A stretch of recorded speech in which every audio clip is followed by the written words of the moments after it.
Hi, my name is Linda, and I volunteer at the Fort Saskatchewan prison, and I'm on a team that goes every Tuesday night. I would say the greatest change in my life and my heart has been the compassion and love that God has put into me.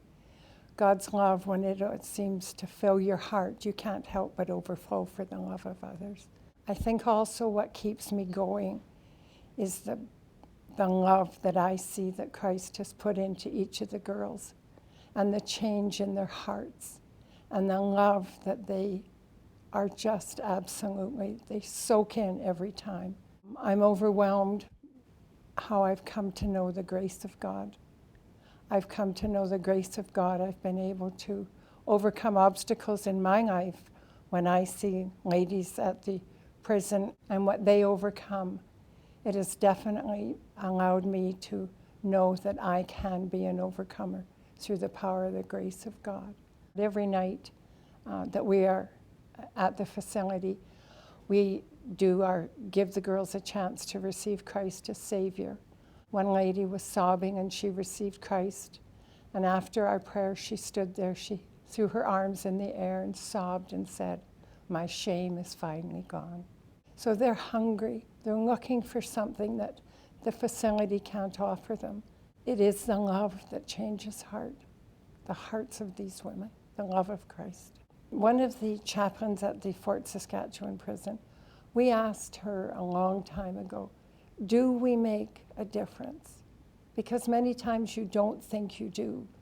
And she said, yes, she said, you need to believe that it could be one day one of these ladies have left the facility and are laying in a back alley. They will never forget that you told them to call upon the name of Jesus.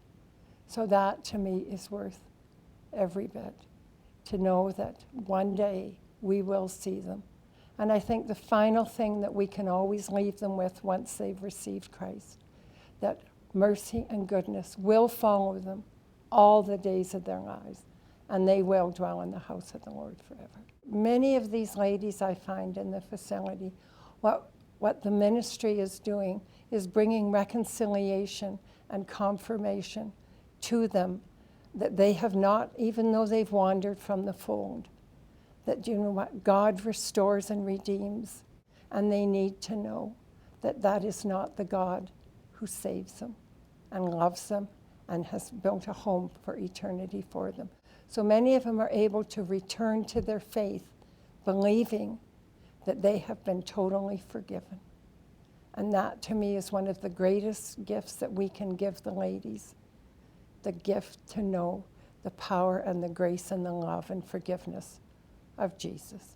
I'm so grateful for the years that I've been able to volunteer and what God has changed my heart, and I'm thankful for it. Some of them come in, even though they're burdened, they're delighted to see us, and that just brings tears to each of our eyes, knowing that as much as we anticipate going, many of them are waiting and lined up to come.